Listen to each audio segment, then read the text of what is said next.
Hi, everybody. Hello. So I'm Esli, and like Uloma said, I'm representing the investment team at Great House Capital. I'm an investment analyst at the company. So basically, for you to resonate with that, I'm the person you first pitch to. I get all the decks, I review all the decks, and because of all that experience, I think I'm able to communicate to you what actually goes on in our minds when we're reviewing those decks, when we're going through all those documents.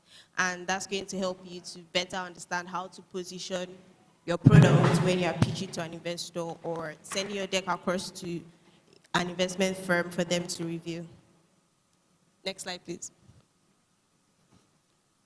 Okay, so typically, like Uloma mentioned, due diligence is in phases, and there's an aspect we call business due diligence, and these are like the key four areas you can say, or like four buckets that we look at when we're doing business due diligence. So the first one is market analysis, and okay, typically how I'm going to do this is I'll go through what we look at in each of these buckets, and then I'll summarize and round it up with how you want to like present this in your data room or your pitch deck. So the first one is market analysis, and typically what we're looking for when we're doing market analysis for your business is we want to understand who are your customers and what is like that target market where your customers are. So the target market, the industry dynamics, let me give an example. So for example, if you're in a business of lending money to, let's say, small businesses. So you're a digital lending fintech platform, you lend money to small businesses. We want to be able to understand who are your customers, who are these small businesses, and like how much research have you done on these small businesses? Are they able to pay the interest rates you're going to be asking them for? What are the industry trends that are going to come up in the market that are likely to affect your business? And what are like the risks there? So we want to be able to understand in depth of the market where you're operating in. Who are the customers?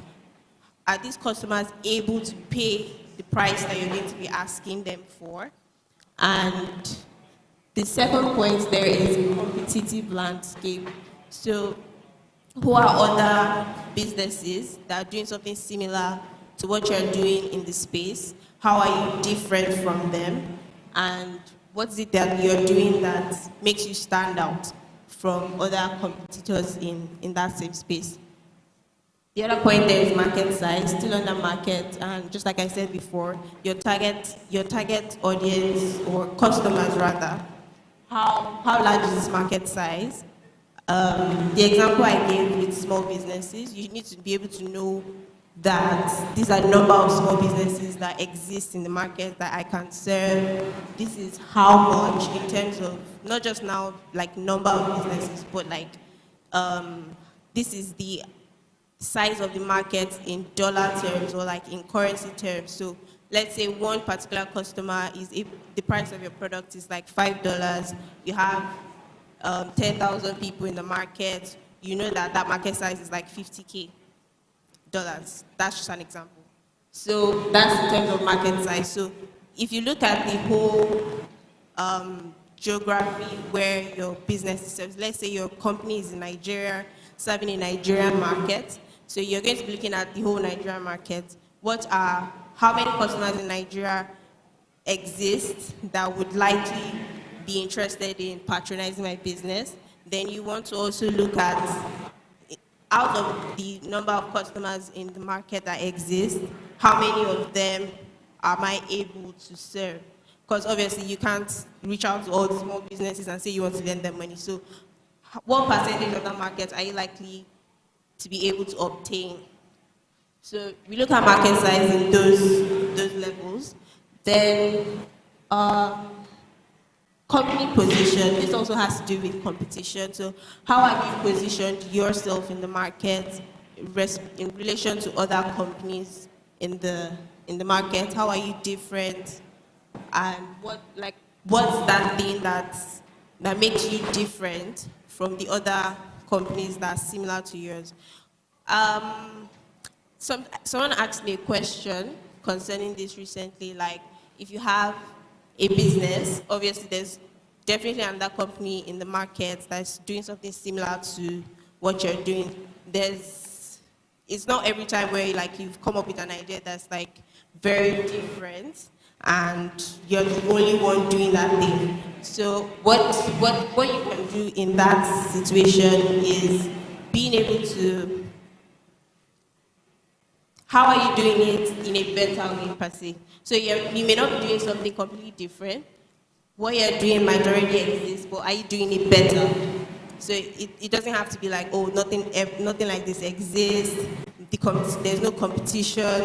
You can actually never say you don't have any competition, but like you're doing your business in a more productive way. You're able to do this better. There's going to be that little thing that makes you stand out from the rest of the market.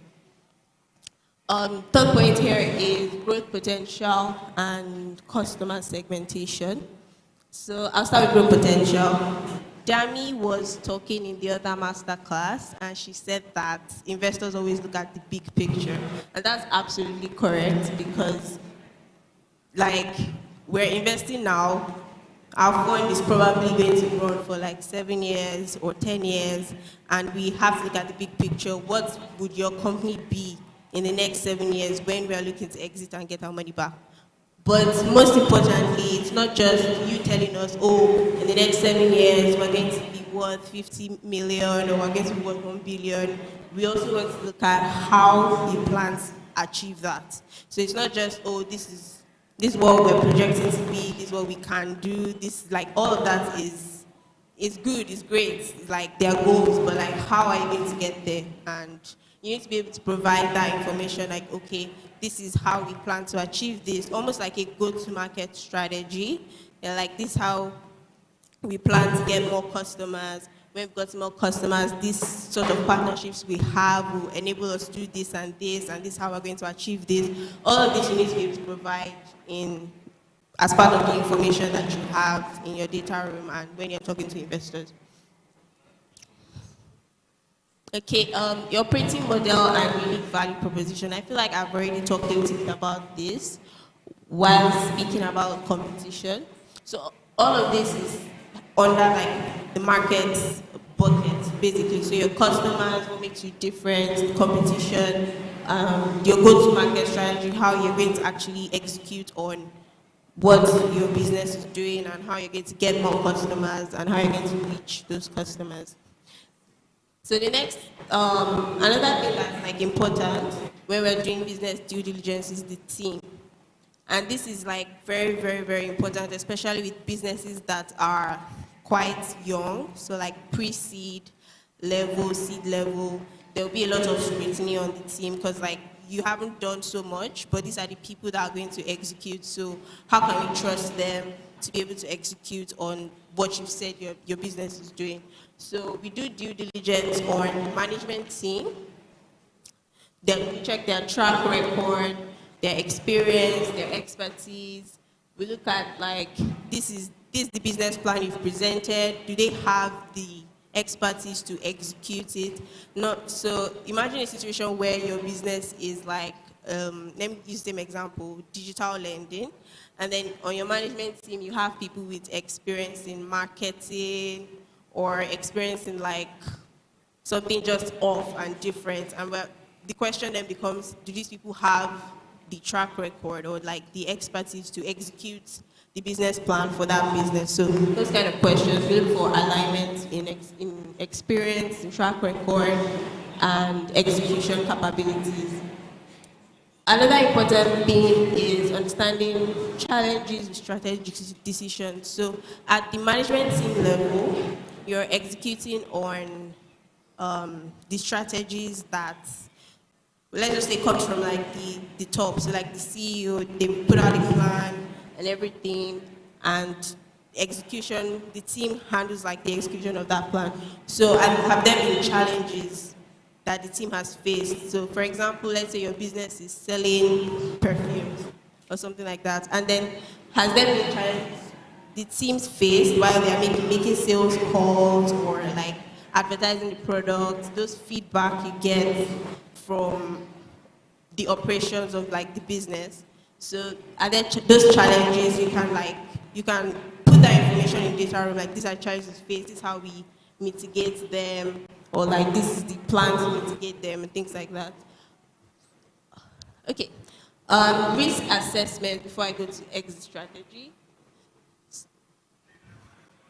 Under the commercial and business due diligence phase, we also look at some of the risks that can come up because we're putting money in your business, and definitely there are risks that to that business, and it's important that as a founder you're also aware of the risks that can affect your business because like it's your business. So we want to be able to see that you understand that these are the potential risks and this is like the plan we have to mitigate those risks, or these like the possible challenges we might face because of this market we operate in and things like that.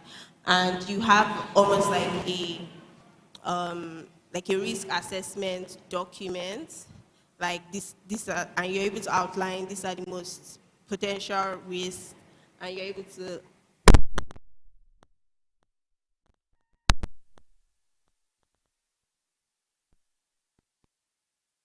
I give it like 5 seconds.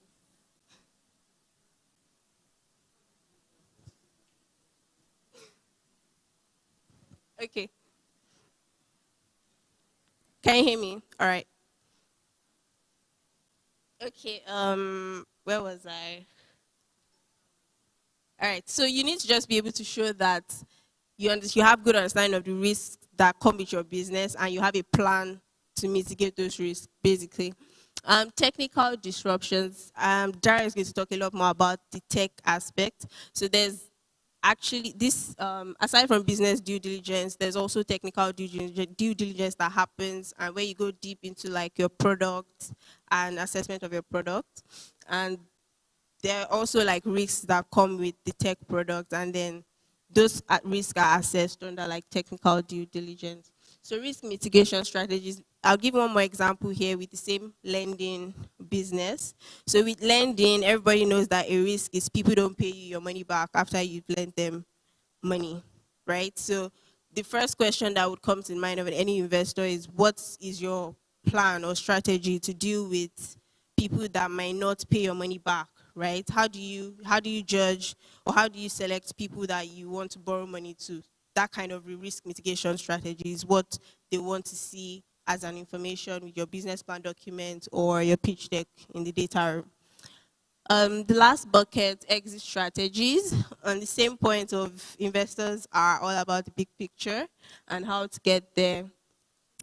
It's very important for you as a founder to have almost like a pathway, or like an idea of how you want the end of your business to be, basically. So is your plan to list yourself as a public company, or is your preference that investors get exits through secondary sales or acquisitions? And if it's like an acquisition pathway for exits, what kind of companies are your targets that you want to be acquired by? And basically, like, just having all that information helps as well. All right. I think that's about for this slide. Next slide, please. We have 2 more. Okay. So this is just like a sample of what an assessment checklist would look like. So this is a sample business assessment checklist. We have like all the categories of things that are being assessed, and you'd have a rating based on the information that's like being provided. The next slide, please. And the same goes for like a management assessment checklist as well.